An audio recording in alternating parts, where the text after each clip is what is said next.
Hola, buenas noches. Soy la doctora Mercedes Amieva, secretaria de acciones de esta mesa directiva. Bienvenidos a una sesión más de la Asociación Mexicana de Gastroenterología.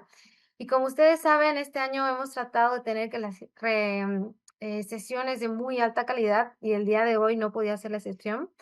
Contamos con dos ponentes de alto nivel a nivel mundial. Y en esta ocasión vamos a hablar sobre enfermedad por reflujo gastroesofágico extraesofágico, si realmente es mito o realidad. Y en esta ocasión la sesión está en conjunto con la Asociación Mexicana de Neurogastroenterología y Motilidad. Para esto nos acompaña el doctor Enrique Cos. Él es ampliamente conocido por todos ustedes. Él es gastroenterólogo y neurogastroenterólogo por el Instituto Nacional de Ciencias Médicas. Actualmente es el jefe del servicio de motilidad en esa institución y actualmente es el presidente de la Asociación Mexicana de Neurogastroenterología y Motilidad. Bienvenido, Enrique. Muchas gracias, Mercedes. Muchas gracias por la presentación y yo destacar también el gran esfuerzo y la gran labor de José María Remes al frente de esta mesa directiva, en donde ha traído esta calidad de webinars que sé que va a ser de gran utilidad para la práctica clínica de cada uno de nosotros. Y sin más preámbulo, me voy a permitir presentar a nuestros ponentes. Hoy tenemos una sesión muy interesante y va a estar con nosotros el doctor Prakash Gyawali. Prakash es un gran amigo de la Asociación Mexicana de Gastroenterología y de Neurogastroenterología. Es un experto en el rubro de la enfermedad por reflujo gastroesofágico y además es coautor de las consenso de San Diego en síntomas laringofaríngeos y enfermedad por reflujo laringofaringea. Y creo que esto da muchas más credenciales con todo su background acerca de esta situación. Y por último, también vamos a seguir a un gran amigo también, Walter Chan. Es un experto también en enfermedades como en la enfermedad por reflujo gastroesofágico y ha hecho muchas investigaciones en trastornos extraesofágicos que ocasiona el reflujo. Y bueno, con ello es esta introducción. Primero, pediré al doctor Prakash Gyawali que nos hable de las manifestaciones, cómo hacer el diagnóstico de la enfermedad por reflujo gastroesofágico y manifestaciones estresofágicas. Walter tiene su base en San Luis, Missouri, y es el director de Neurogastroenterología y Motilidad en la Universidad de Washington, allí en San Luis. Y bueno, una autoridad. Y con ello, Walter, please, you can start your presentation. It's an honor to have you here. Very nice to have you, and go ahead, please. Es un honor tenerlo aquí con nosotros. Puede iniciar. Muchísimas gracias, Enrique. Es un placer para mí participar en esta sesión hablándoles acerca de cómo diagnosticar el ERGE con manifestaciones extraesofágicas. Quiero agradecer a la Asociación Mexicana de Gastroenterología y la Asociación Mexicana de Neurogastroenterología y Motilidad. Como mencionó el doctor Cos, tengo una relación muy larga que he disfrutado mucho con las dos sociedades mexicanas. Me da mucho gusto estar aquí. Voy a hablarles sobre cómo diagnosticar el ERGE extraesofágico. Quiero iniciar aclarando cuál es la terminología que utilizamos para describir la ERGE extraesofágica, que se ha modificado de acuerdo con el consenso de San Diego. En lugar de considerar los síntomas desde la garganta para hablar de reflujo laringofaríngeo, vamos a hablar de síntomas laringofaringeos y no reflujo laringofaringeo, porque muchos no están relacionados con el reflujo. Y estos muchos de los síntomas que se incluyen bajo la categoría de síntomas laringofaringeos pueden ser síntomas constantes, donde los pacientes pueden tenerlos o todo el tiempo o pueden ser episódicos, o sea, pueden tener como episodios o ataques de esos síntomas y el resto del tiempo están bien. Es importante hacer esta distinción entre los síntomas que son constantes y los síntomas que son episódicos. Cuando existe evidencia de reflujo en las pruebas, vamos a llamar a esta patología enfermedad por reflujo laringofaringeo. Y esto representará a una proporción de los pacientes. Sin embargo, la mayoría no van a tener evidencia de reflujo, únicamente van a tener síntomas laringofaringeos LPS y no enfermedad por reflujo laringofaringeo. Se preguntarán por qué incluí el globus en esta lista. Es porque el globus es un síntoma interesante, es un síntoma constante de una presión en la parte posterior de la garganta. Y resulta que el reflujo no es una de las causas más probables del globus, aunque ambos podrían coexistir coincidentemente por sí solos. Tenemos que en una encuesta el 20% de la población escandinava reportó síntomas, pero solo una pequeña proporción tenía globus. Hay la proporción de pacientes con reflujo y globus es del 1.9%. No hay una relación consistente entre el globus aislado y exposición anormal al ácido. De hecho, el tratamiento de reflujo con cimetidina o algún otro antisecretor no mejora el globus. Por lo tanto, el globus y la enfermedad por reflujo gastroesofágico podrían ser dos entidades diferentes. Muchos de estos síntomas o los pacientes que tienen síntomas en la garganta van a ver primero al otorrinolaringólogo. Una de las pruebas que utilizan los otorrinolaringólogos es analizar o observar la laringe con un laringoscopio. Lo que pasa es que muchas veces, a partir de los hallazgos que reportan los otorrinolaringólogos, muchos de los pacientes terminan recibiendo un tratamiento que no los mejora. Y podemos ver aquí el acuerdo interobservador respecto a los diferentes hallazgos asociados con el reflujo y que están en la garganta. Es un área realmente confusa y lo que se ve en la laringoscopía en la parte posterior de la garganta no siempre es consistente con un mecanismo del reflujo. De hecho, si consideramos los hallazgos del puntaje de hallazgo de reflujo del IRSS y se utiliza esto para el tratamiento del reflujo, resulta que el puntaje de la laringoscopía no cambia entre antes de la funduplicatura y después de la funduplicatura. De hecho, los hallazgos laringoscópicos no confirman la enfermedad por reflujo.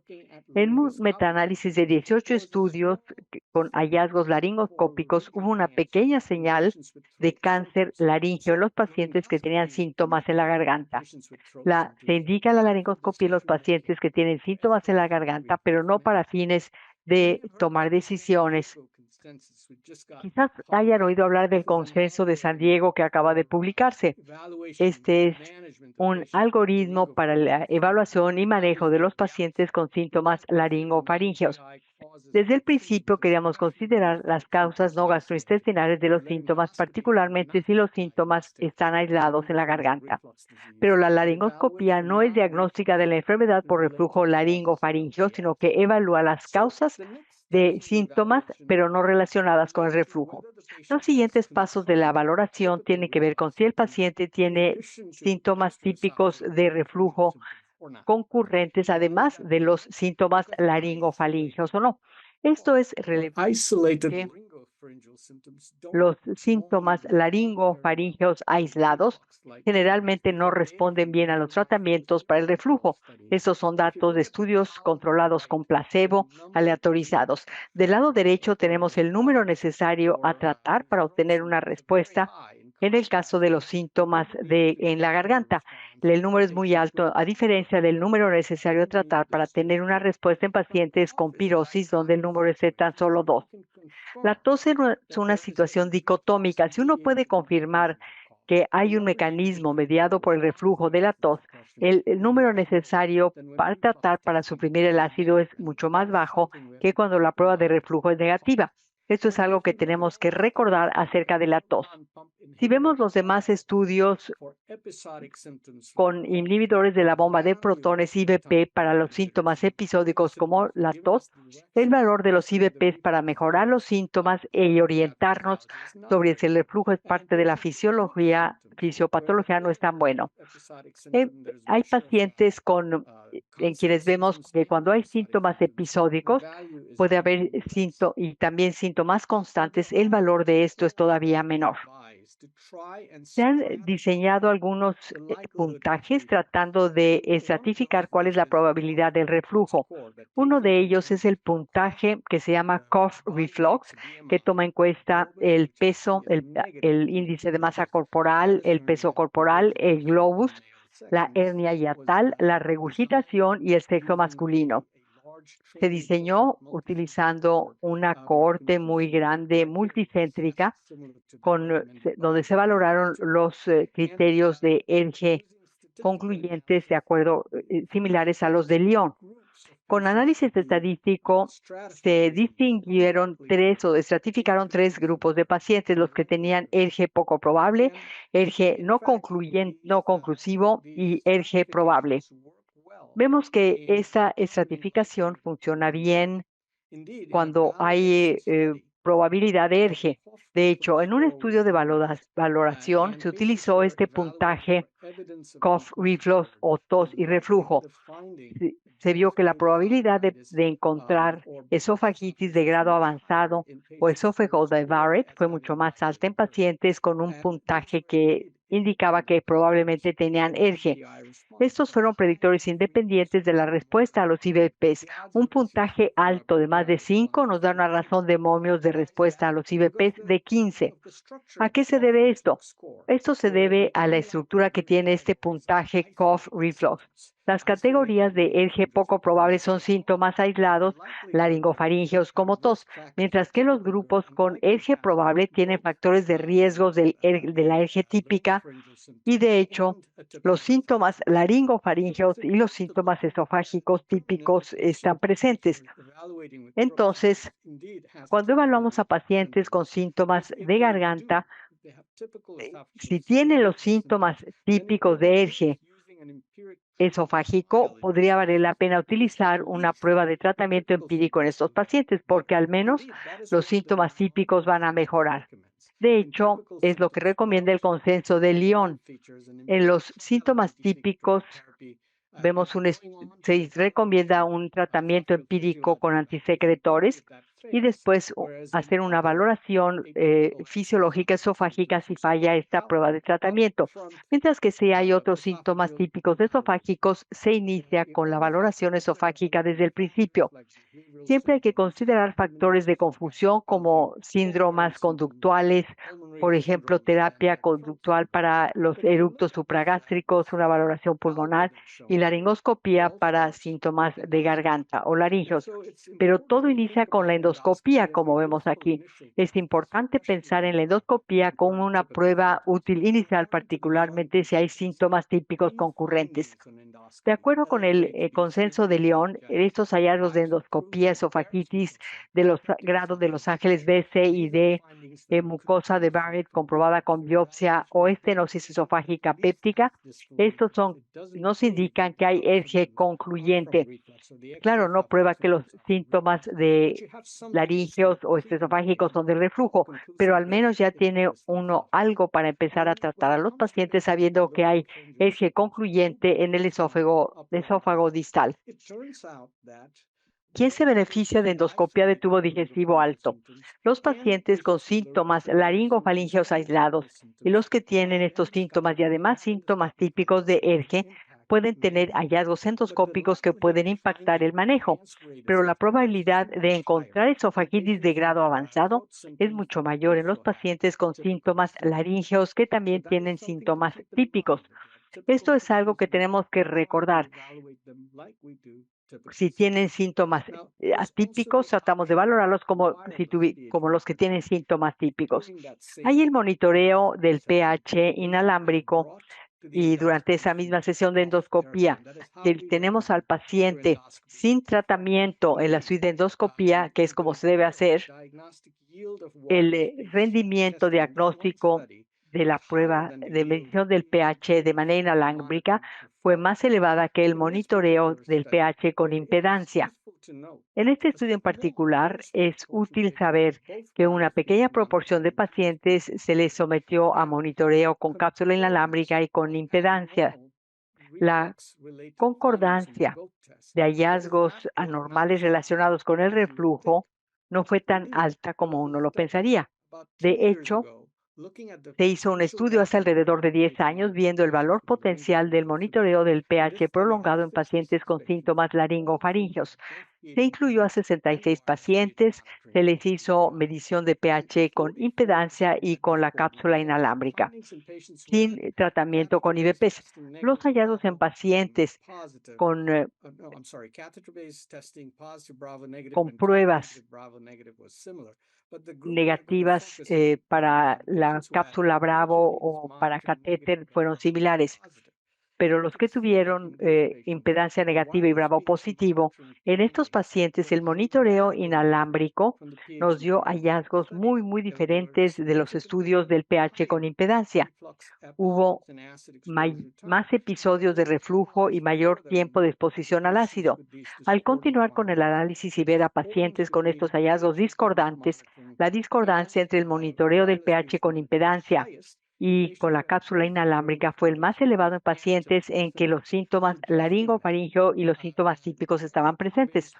Esto sugiere que la medición del pH con impedancia no es adecuado en pacientes que tienen hallazgos tanto típicos como atípicos. Si vemos el monitoreo del pH con impedancia nada más, los mejores datos vienen de pacientes con síntomas laringofaringeos episódicos como la tos. Es así que el valor de analizar el pH con impedancia es que se pueden utilizar los parámetros de impedancia y a veces combinando los parámetros de manometría y de impedancia, esto nos puede dar la firma fisiológica de la tos. Vemos aquí el episodio de tos que desencadenó reflujo, pero a veces el reflujo, la tos desencadena el reflujo o viceversa. El monitoreo lo tenemos aquí con impedancia, en este caso se combinó con manometría para poder detectar la señal de la tos. Y lo interesante fue que los pacientes no registraron esta tos, o sea, no apretaron el botón durante el estudio cuando tosían. Solo el 59% de estas toses se registraron.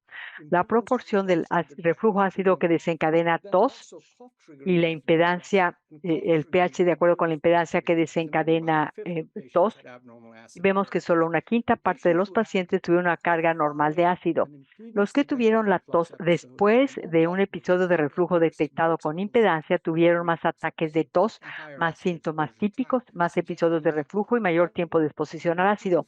Esto sugiere que encontrar un episodio de reflujo basado en impedancia que desencadena tos puede ser relevante cuando buscamos la evidencia de reflujo.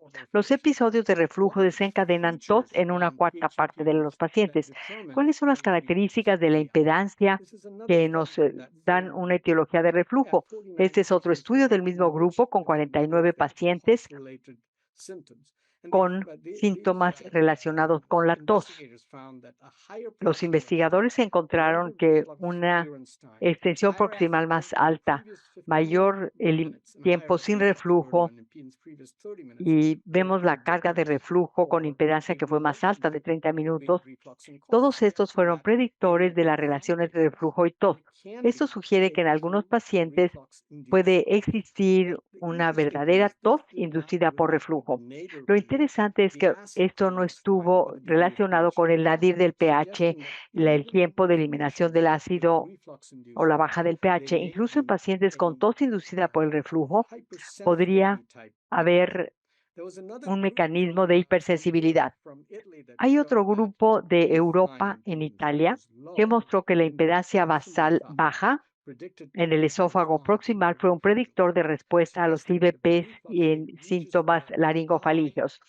O sea, cuando el reflujo llega a la parte alta del esófago, estos pacientes podrían mejorar con IBPs. El valor del pH con impedancia es que puede potencialmente explicar el mecanismo de los síntomas. Por otro lado, la sensibilidad o la probabilidad de encontrar un vínculo con el reflujo es más alto cuando se monitorea el pH con impedancia, particularmente en pacientes con síntomas típicos y atípicos.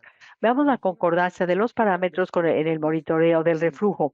Voy a comparar la concordancia entre los síntomas típicos y síntomas relacionados con la laringe. Vemos el tiempo de exposición al ácido, la GPE, o sea, la estimación de probabilidad de Gilbert y el índice de síntomas. Hay evidencia de alta calidad de síntomas relacionados con reflujos, que es cuando el paciente tiene una carga de ácido normal y asociación con los síntomas de reflujo. Vean que el número para tos es muy bajo. La evidencia de alta calidad en contra del reflujo fue mucho más alta dentro del contexto de la tos. Obviamente hubo algunos pacientes que únicamente tuvieron asociación con síntomas de reflujo. Al ver otros síntomas otorrinolaringológicos constantes, los números fueron bajos, pero podremos ver de nuevo que la tendencia fue similar. Esto nos dice que el reflujo ácido patológico y la correlación con los síntomas de alta calidad son poco frecuentes en síntomas laringofaringeos. La correlación entre síntomas y reflujo solo es posible para síntomas episódicos y no para los constantes. Entonces, ¿cuándo hay que utilizar monitoreo de reflujo ambulatorio en pacientes con ERGE no comprobado, con hallazgos negativos de la endoscopía, para tratar de determinar si tienen ERGE? Y obviamente las dos opciones son identificar o descartar la ERGE. En la mayoría de los pacientes con síntomas extraesofágicos, más bien descartamos ERGE en lugar de diagnosticarlo. Es importante encontrar a pacientes que tienen verdaderamente reflujo que lleva a aspiración e inflamación de vías aéreas que ocasiona síntomas laringofaringeos y pulmonares. Aquí es donde el pH por impedancia nos puede dar el mecanismo de los síntomas, viendo la migración del reflujo al esófago proximal. La otra vía es el mecanismo reflejo, en que cantidades bajas o fisiológicas de exposición al ácido pueden ocasionar síntomas por el reflejo vasovagal. En estos pacientes, la barrera del esfínter esofágico superior está intacta y no hay exposición al reflujo esofágico distal. En estos mecanismos reflejos hay la posibilidad de disfunción. En mecanismos por reflujo hay disfunción de órgano blanco, mientras que los mecanismos reflejos, estos órganos están totalmente bien. ¿Cómo vamos a utilizar estas pruebas diagnósticos en pacientes con síntomas laringofaringeos y otros síntomas extraesofágicos? La laringoscopía nos permite descartar cáncer y otros mecanismos laringeos de reflujo. No hay un hallazgo concluyente que establezca o descarte el reflujo. La endoscopía alta, utilizamos aquí los criterios de Lyon para poder identificar los cambios relacionados con el reflujo. Puede ser normal, tanto en ERGE como en síntomas extraesofágicos. La desventaja es que incluso si encontramos ácido por ácido gastroesofágico, esto no significa que el síntoma laríngeo sea por el reflujo. Monitoreo de pH durante 24 horas, mide el reflujo, nos puede dar números de reflujo ácido y no ácido. Hay criterios para descartar el reflujo tanto con como sin tratamiento con IBPs, pero se trata de una prueba de 24 horas. Puede haber una variabilidad diaria del reflujo y esto no comprueba que haya ausencia de reflujos cuando la prueba es normal. La asociación con síntomas de reflujo es subóptima. A los pacientes no les gusta el catéter. La manometría permite diagnosticar trastornos motores accionables, pero no confirma o descarta la ERGE. Aunque quizás lo que se encuentra podría distraer en lugar de ayudar al diagnóstico. El monitoreo del pH inalámbrico nos da ciertas métricas, y nos ayuda a saber cuál es la variabilidad cotidiana. La laringoscopia es para descartar el cáncer y para evidencia de cuál es la necesidad de IVPs. Hay que utilizar monitoreo con pH, viendo los mecanismos de síntomas laringofaringeos. Hay que utilizar manometría para descartar trastornos motores esofágicos accionables y monitoreo del pH en pacientes con síntomas tanto típicos como atípicos para ver evidencia de carga ácida esofágica en el esófago distal. Regresando al consenso de San Diego, se puede utilizar prueba de tratamiento o de cambios en el estilo de vida para ver quiénes necesitan pruebas objetivas. Los pacientes que no responden necesitan pruebas objetivas. Hay pacientes que pueden responder desde la perspectiva de los síntomas esofágicos y síntomas laringofaringeos. Otros pueden tener respuesta aislada. Pero hemos visto que incluso en estos pacientes, si se escala el manejo, estos pacientes podrían beneficiarse de pruebas esofágicas objetivas. Los pacientes con síntomas laringofaringeos aislados tienden a no tener reflujo, más bien tienen algún mecanismo de hiperrespuesta o hipervigilancia. En estos pacientes vale la pena hacer pruebas antes de cualquier tratamiento, o sea, antes que nada hacer pruebas. Recuerden que dijimos que el globus era diferente. Lo que pasa con globus es que hay baja probabilidad de diagnosticar ERGE. El algoritmo del globus pasa por realizar todas estas pruebas para determinar el mecanismo. La respuesta a IVPs es muy baja. La manometría, a veces trastornos motores mayores, pacientes con acalasia o obstrucción del tracto de salida pueden tenerlos. El monitoreo del reflujo es principalmente para descartar el reflujo y el manejo es con tranquilizarlos con neuromoduladores o terapias complementarias.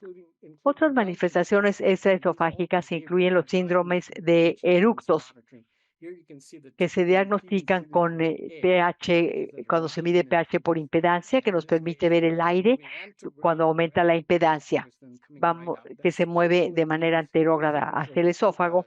Esa es la firma en la impedancia de los eructos supragástricos, y esto se puede diagnosticar con manometría. Vemos una contracción diafragmática, relajación, movimiento de aire hacia el interior. Y esto puede, puede ser pacientes con rumiación que podrían parecer estos eructos.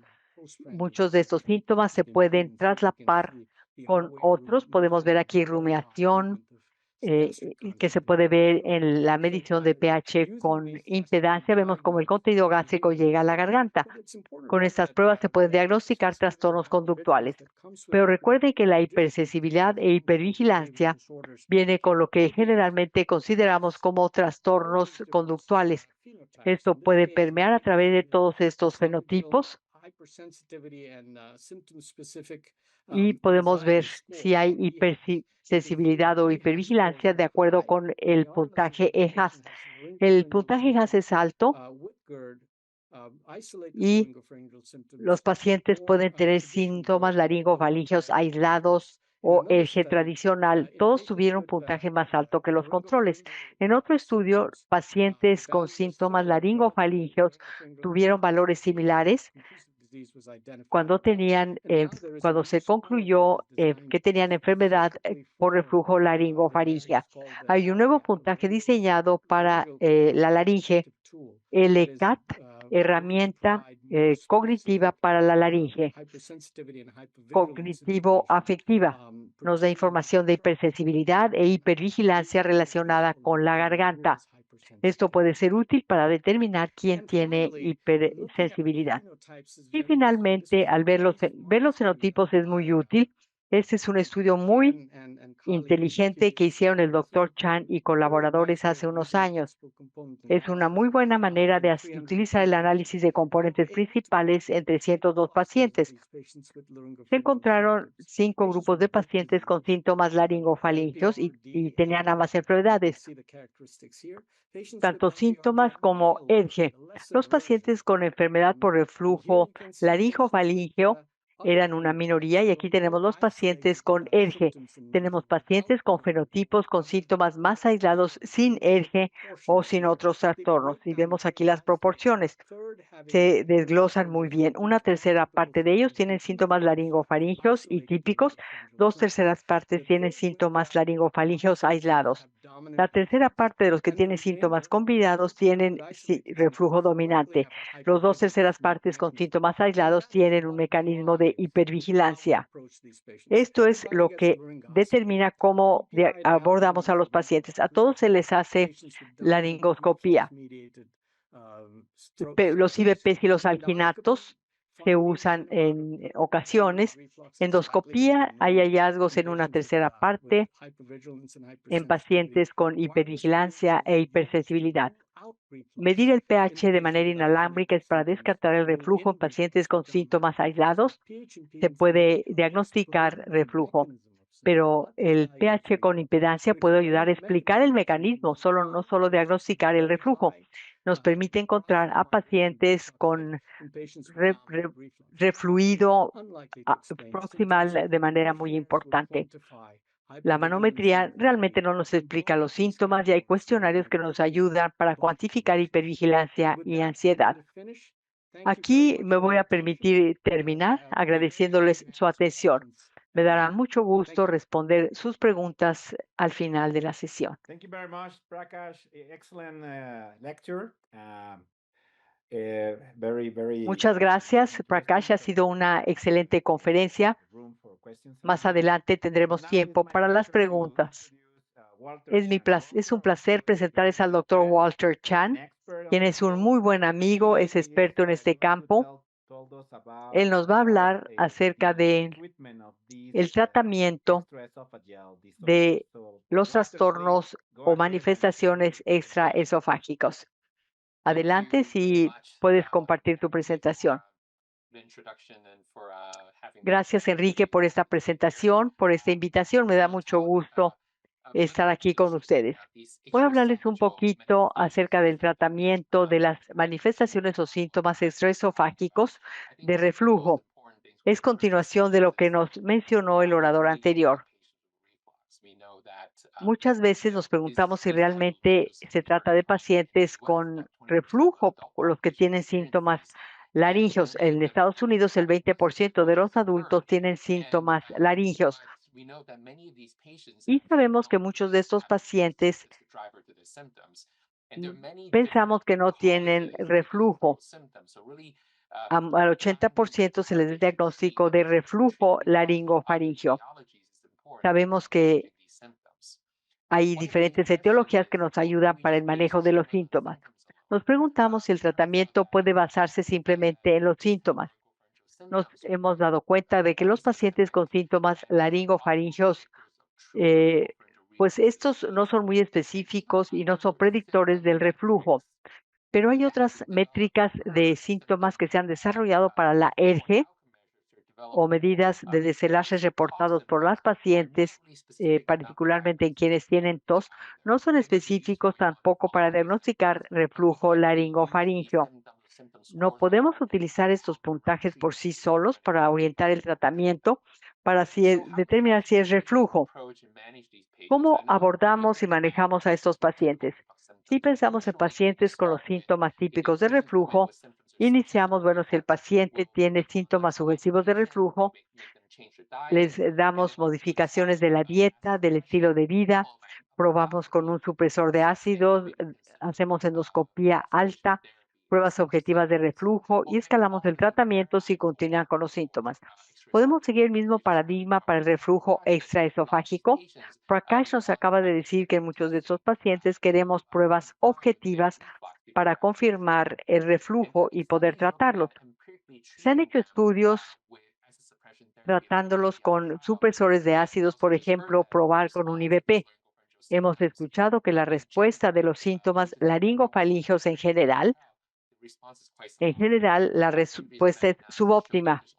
Se ha mostrado que solo hay un beneficio marginal con los IVPs y esto solamente en el caso de síntomas específicos. Se hizo un estudio aleatorizado controlado reciente comparado lansoprazol 2 veces al día contra el placebo en pacientes con tos crónica. principalmente con síntomas laringeos, y no hubo diferencia en los desenlaces. Dar empíricamente un IVP a los pacientes no es una estrategia efectiva para el tratamiento de los síntomas laringofaringeos. ¿Qué es lo que sabemos? ¿O estamos diciendo que no podemos hacer una prueba con un IVP en los pacientes, o qué vamos a hacer con ellos? La eficacia de los IVPs para síntomas laringofaringeos, aunque son subóptimos en general, si se puede comprobar que el paciente tiene reflujo objetivo, la eficacia es mejor. Aquí vemos el número necesario a tratar en pacientes con tos o síntomas de laringitis por reflujo.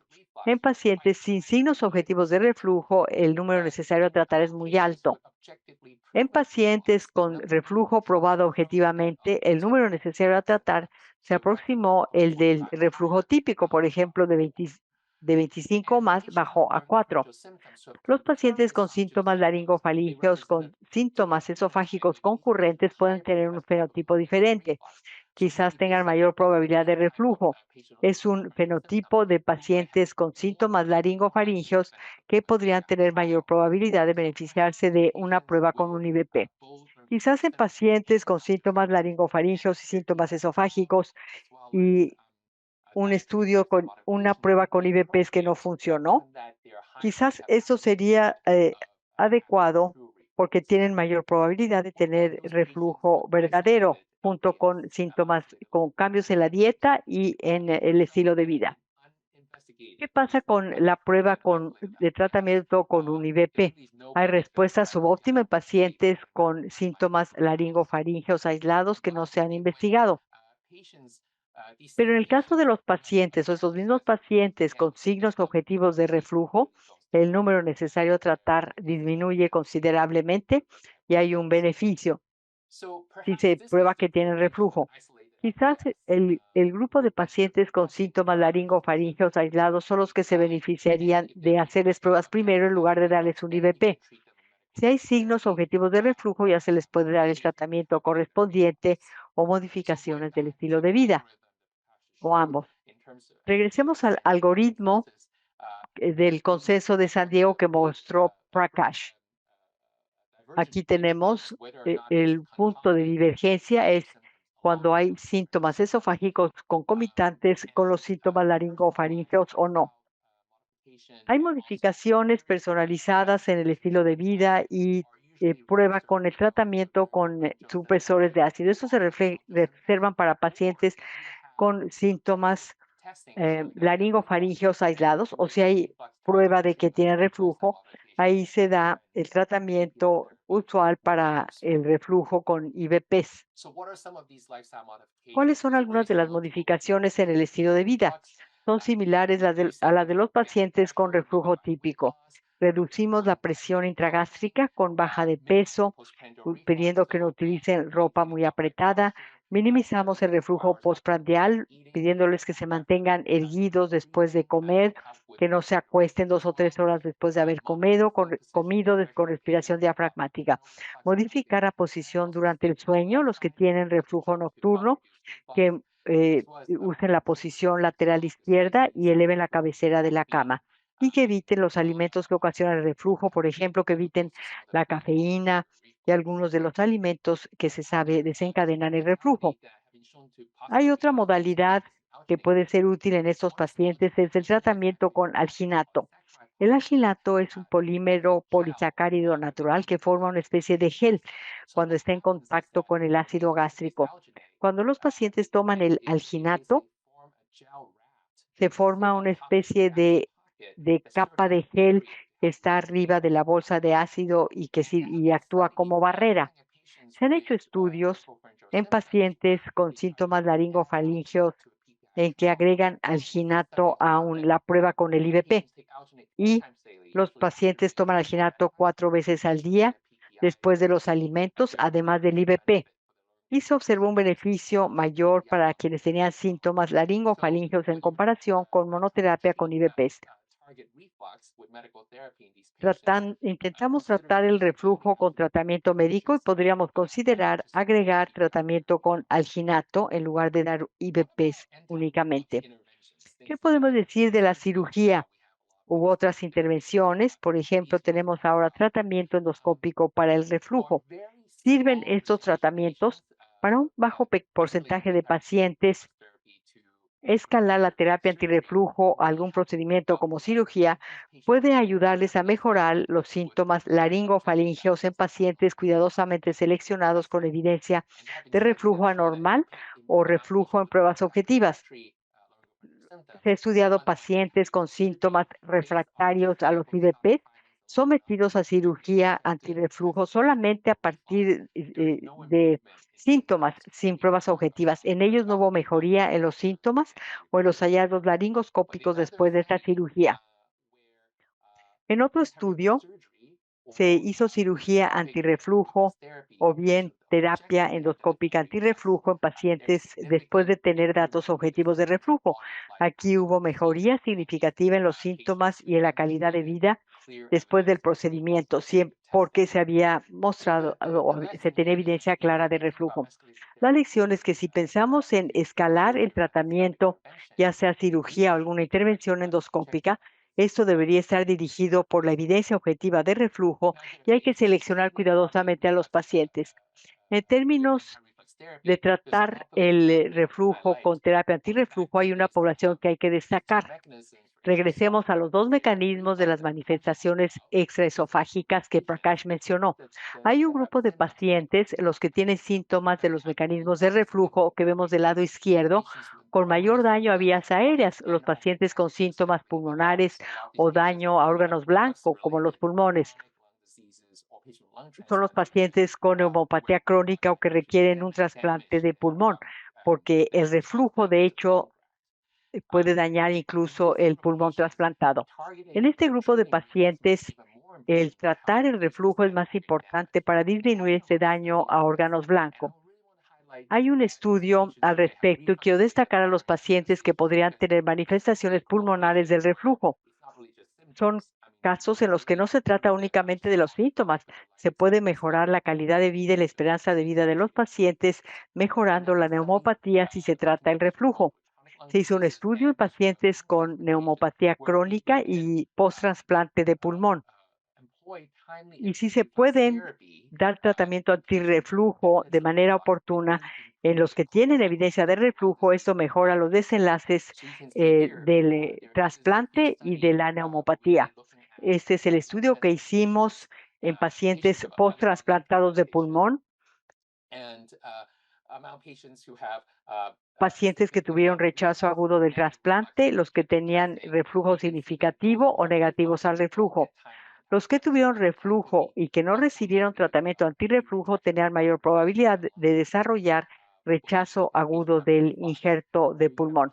Pero los pacientes con reflujo en quienes se dio terapia antirreflujo, los desenlaces mejoraron y se puede tratar a los pacientes sin reflujo también. Vemos que pacientes con neumopatía o post-trasplante de pulmón, es muy importante manejar el reflujo cuando está objetivamente comprobado con este tipo de estrategia, con terapia médica antirreflujo como IVPs o incluso con cirugía con el fin de mejorar sus desenlaces. Hablamos del tratamiento del reflujo y de síntomas laringofaringeos, pero sabemos que hay muchas cosas de los síntomas laringofaringeos. Además del reflujo, por ejemplo, patología orofaringea o de vías aéreas, disfunción de cuerdas vocales que pueden ser debidas a patología de base pulmonar, debido a la dieta o medicamentos como inhibidores de la ECA, pacientes con alergias o sinusitis y alteraciones de la interacción cerebro-laringea, con hipersensibilidad laringea o procesos neuropáticos o comorbilidades psicológicas. Quizás además del tratamiento antirreflujo como una modalidad, deberíamos pensar en estas otras causas al tratar los síntomas laringofaringeos de estos pacientes y pensar en todas estas causas potenciales. Quiero destacar las alteraciones entre el cerebro y la laringe o cerebro-laringeas. Tenemos datos recientes que muestran que esta es una causa significativa de los síntomas de los pacientes. ¿Cuáles son algunos de estos trastornos? Hay estudios que muestran que pacientes con síntomas laringofaríngeos, además de reflujo, tienen mayor probabilidad de tener algún problema psicológico y trastornos gastrointestinales funcionales en comparación con los pacientes que solo tienen síntomas laringofaringeos. Hay estudios que muestran que la hipervigilancia esofágica y la ansiedad específica para esos síntomas son más comunes en pacientes con síntomas laringofaringeos que los que no los tienen. Parecería que los trastornos de la interacción cerebro y laringe y la hipersensibilidad es importante en los pacientes con síntomas laringofaringeos. Se ha mostrado que en pacientes con altos niveles de ansiedad y con hipervigilancia hay similitudes en pacientes con y sin reflujo. Los pacientes con síntomas laringofaringeos con mucha ansiedad o hipervigilancia, no importa si tienen reflujo o no, pero tienen mayor probabilidad de tener estos síntomas. Los trastornos cerebrolaringeos o neuropáticos de la laringe son importantes en el desarrollo y severidad de los síntomas laringofaringeos independientemente del reflujo. Y estos podrían ser blancos potenciales de los tratamientos para mejorar los síntomas. ¿Cómo funciona esto, los trastornos entre cerebro y laringe?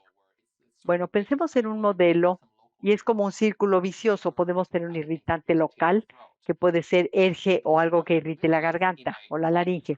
En pacientes con hipervigilancia, eso puede ocasionar hiperrespuesta de la laringe porque el paciente empieza a carraspear o trata de quitar lo que le está molestando en la laringe. Esto ocasiona ansiedad en pacientes que están demasiado conscientes de los síntomas y lo que lleva a hipersensibilidad laringea.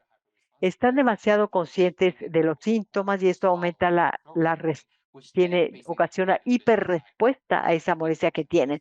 Y esto crea un círculo vicioso que hace que empeoren los síntomas cada vez más.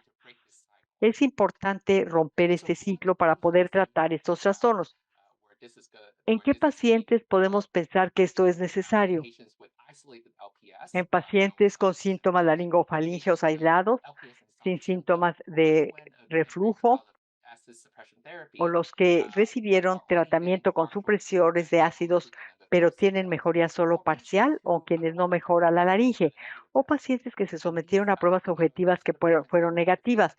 En estos pacientes hay que pensar en cuál es el papel de la hiperrespuesta laringea o hipervigilancia. Hay pacientes que se pueden beneficiar de un tratamiento dirigido a esto. ¿Cuáles son algunos de los tratamientos? Bueno, la terapia de recalibración laringea es una variación de las técnicas tradicionales de la terapia para la voz. Se combina la terapia del lenguaje, que da un terapeuta del lenguaje, más se trata de controlar los síntomas de ansiedad, por ejemplo, el aumento de la frecuencia cardíaca, respiración rápida, y se reenmarca la parte cognitiva. Básicamente, se trata de abordar esta irritación percibida cómo se manifiestan los síntomas. La tasa de respuesta de los síntomas es de 85%. Las tasas de respuesta son similares en quienes tienen y no tienen síntomas típicos de reflujo y en quienes no tienen ERG comprobado. La terapia de recalibración laringea ha probado ser útil en una cohorte de 65 pacientes. Hay una mejoría de los síntomas en el 85%, lo cual, como mencioné, es similar entre los que tienen síntomas típicos de reflujo y los que no tienen ERG comprobado. La terapia de recalibración laringea entonces es útil para todos los pacientes. La terapia cognitivo-conductual puede ser útil también. Son pacientes con ansiedad y depresión y con algún otro proceso central.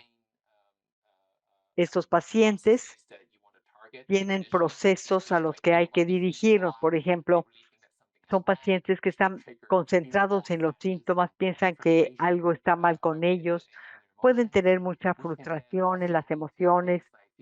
Esto puede llevar a cambios en las sensaciones fisiológicas, por ejemplo, opresión en el tórax, respiración diafragmática, y esto lleva a cambios conductuales porque empiezan a evitar actividades sociales y cada vez van más al médico. Se pueden utilizar técnicas como reestructurar el pensamiento cognitivo, ayudarlos a que vean los síntomas de una manera diferente, que aprendan a lidiar con sus emociones, estrategias de relajación. Incluso se les puede acondicionar a que los irritantes ya no les desencadenen estos síntomas a través de terapia de exposición. La neuromodulación es otra modalidad. Se le puede utilizar en pacientes con hipersensibilidad laríngea o los que tienen respuesta subóptima al tratamiento médico con reflujo o a intervenciones con el patólogo del lenguaje. Un neuromodulador que se ha estudiado es la gabapentina. Se estudió en 62 pacientes con TON crónica que se asignaron aleatoriamente a recibir gabapentina o un placebo. Hubo mejoría significativa en la calidad de vida relacionada con la tos en los que recibieron gabapentina en comparación con los que recibieron el placebo. Además de gabapentina, pregabalina también ha probado ser útil como neuromodulador. Estos agentes son útiles ya sea como monoterapia o como tratamiento adyuvante, además de otro tipo de tratamiento como terapia de recalibración laríngea. Los antidepresivos tricíclicos también nos dan una mejora significativa en calidad de vida relacionada con la tos. Dan esto en pacientes con tos crónica. La eficacia de los antidepresivos tricíclicos es similar a la de la gabapentina, pero hay mayor tasa de descontinuación de los antidepresivos tricíclicos, quizás por los efectos anticolinérgicos que ocasiona boca seca, garganta seca y lo cual podría exacerbar los síntomas laringofaringeos. Hay otro neuromodulador que se puede considerar los ISRS o los inhibidores duales. Hay datos limitados, pero en pacientes con mucha ansiedad y depresión estas pueden ser buenas opciones. Hay que recordar que la mayoría de los datos clínicos sobre estos neuromoduladores vienen de estudios sobre tos crónica inexplicable. No sabemos bien cómo, no está bien definido cómo podemos mejorar estos síntomas. Los efectos secundarios más comunes son los efectos anticolinérgicos. Hay pacientes que desarrollan fatiga o mareo. Se puede combinar la terapia con neuromoduladores con otras modalidades de tratamiento. Además de estas opciones de tratamiento, si pensamos cuál es la causa de los síntomas laringofaringeos de los pacientes, bueno, hay que ver, a los que tienen evidencia objetiva de ERGE, sirve el tratamiento para el ERGE. Para los que no tenemos evidencia objetiva de ERGE, hay que pensar en otras causas de estos síntomas, como las vías aéreas. Pero hay factores psicológicos y trastornos de la interacción entre el cerebro y la laringe que pueden afectar la percepción de los síntomas independientemente de si está presente o no el reflujo. Entonces, la terapia conductual, la neuromodulación pueden utilizarse y hay otras estrategias como un tratamiento, una prueba de tratamiento con IVPs o estrategias, evitar los medicamentos que ocasionan los síntomas, evaluación de las alergias, cambio en la dieta y evaluación de la deglución orofaringea. Aquí concluye mi presentación. Con mucho gusto puedo responder sus preguntas. Muchas gracias, Walter y Prakash, por estas conferencias, ambas muy claras. Todos los puntos que han mencionado son muy importantes. Voy a cambiar ahora al español para leer las preguntas. Se va a hacer traducción al inglés. Pues muchas gracias a todos que nos están escuchando y viendo. Y bueno, pues tenemos varias preguntas que se han ido acumulando a lo largo de la sesión.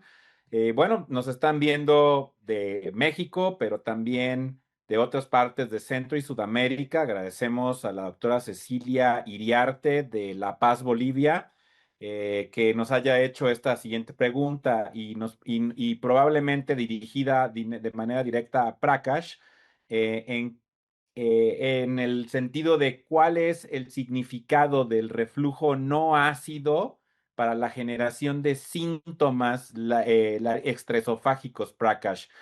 Es decir, con el Bravo, que hay mayor evidencia, solo hay mucho, el contenido o lo que se ve es el reflujo ácido, pero ¿qué hay del reflujo no ácido? So I think you're bringing up a very important point here. Considero que es un punto muy importante. Hay dos maneras de pensar en ello. Por un lado, al hacer pruebas fisiológicas, ¿qué es lo que está tratando de hacer uno? Si uno está tratando de entender cuál es el mecanismo de los síntomas, en otras palabras, está uno tratando de determinar por qué alguien tiene síntomas laringeos.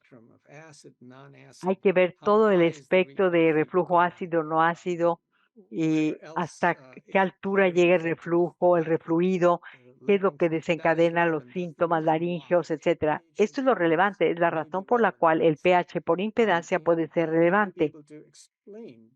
Y quizás puede explicarnos por qué alguien tiene estos síntomas. Al pensar en el reflujo no ácido, es importante considerar cuando el refluido del estómago tiene un pH alto o bajo. Esto ocurre en el periodo postprandial normalmente, cuando los contenidos del gástrico son neutralizados. Es el momento en el cual ocurre el reflujo. Podría ser muy relevante en estos pacientes con síntomas laringeos que tienen mucha migración del refluido.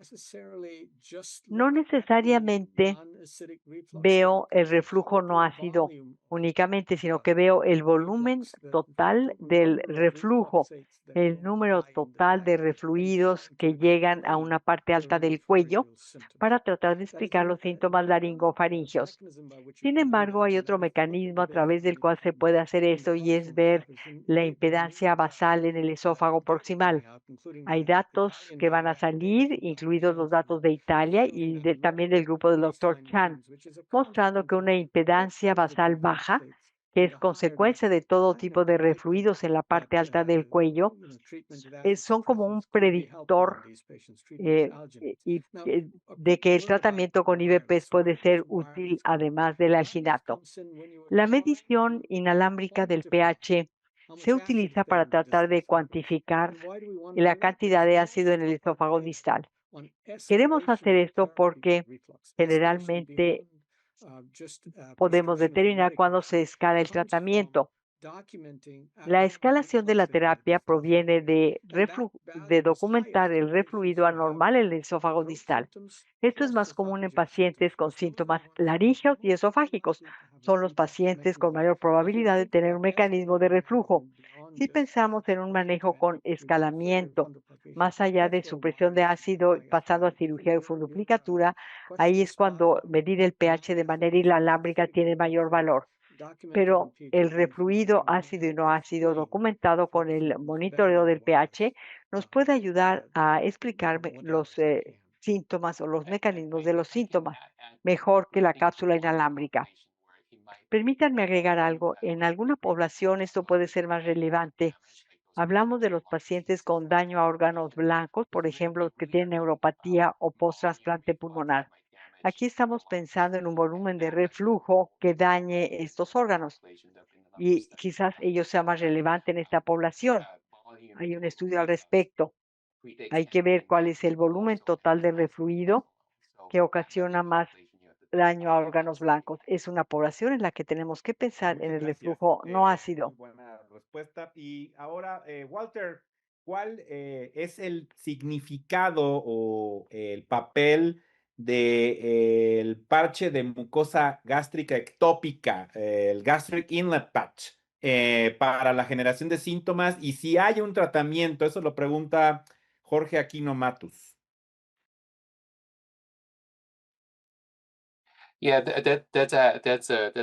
Me parece una muy buena pregunta.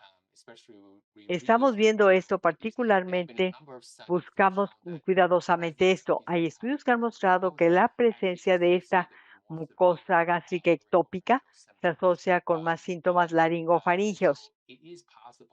Entonces, es posible porque son es una mucosa gástrica que secreta ácido, se sugiere que puede estar relacionada con los síntomas extraesofágicos.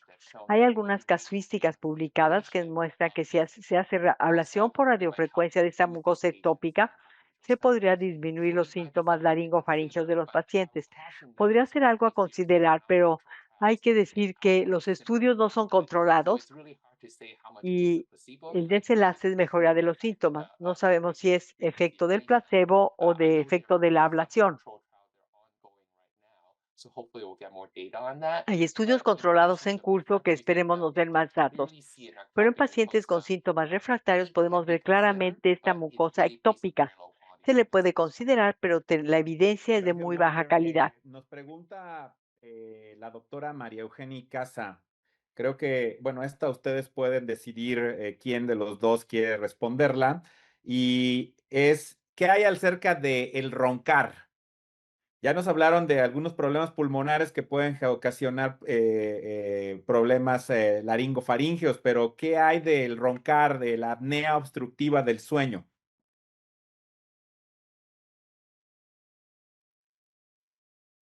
Walter. Sí, con mucho gusto puedo responder. Hay algunos estudios a través de los años que muestran que la apnea obstructiva del sueño se absorba más con reflujo, no específicamente con reflujo laringofaringeo, sino con ERGE. El tratamiento de la apnea obstructiva del sueño podría ayudar a aliviar estos síntomas. Lo más importante es ver si no hay otra causa de la apnea obstructiva del sueño como la obesidad. Esto podría también estar desencadenando episodios de reflujo. Quizás podría ser un blanco, además de tratar la apnea obstructiva del sueño, hay que tratar las causas de base o la patología de base, pero sí se puede asociar con reflujo. Yo diría que probablemente haya un mecanismo de la unión gastroesofágica que promueve el reflujo en estos pacientes para que el reflujo se convierta en un problema serio.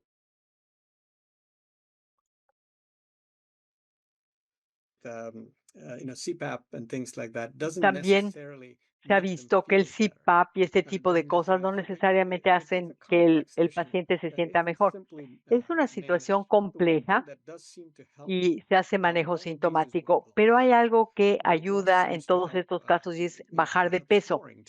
Bajar de peso también ayuda a evitar los ronquidos y evita la necesidad del CPAP, el bajar de peso. ¿Ves un lugar en el tratamiento de estas entidades con los PCAPs?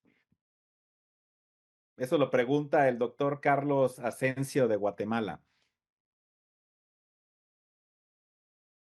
The short answer is probably yes. La respuesta breve es que probablemente sí. Sin embargo, creo que ustedes tienen los mismos problemas que se tienen con los PCAPs que con los IVPs. O sea, si el problema está relacionado con el ácido, el suprimir el ácido va a ayudar.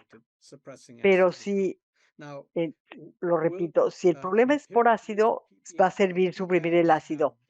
El uso empírico de los PCAPs tiene mayor valor que el uso empírico de los IVPs, probablemente, pero para los síntomas típicos esto no se ha demostrado hasta el momento.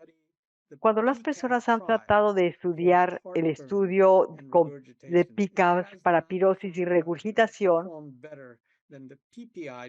el resultado no es mejor que el estudio con IVPs para pirosis y regurgitación.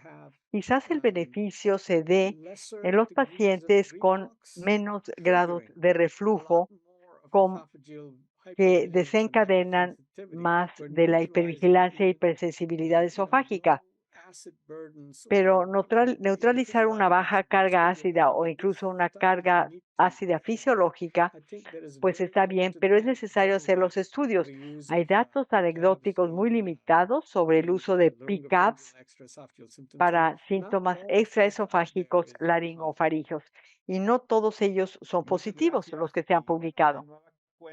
agradecer al doctor Prakash Viagwali de la Universidad de San Luis, de la Universidad de Washington en San Luis, Missouri, al doctor Walter Shan, jefe de motilidad y neurogastroenterología en el Brigham and Women's Hospital.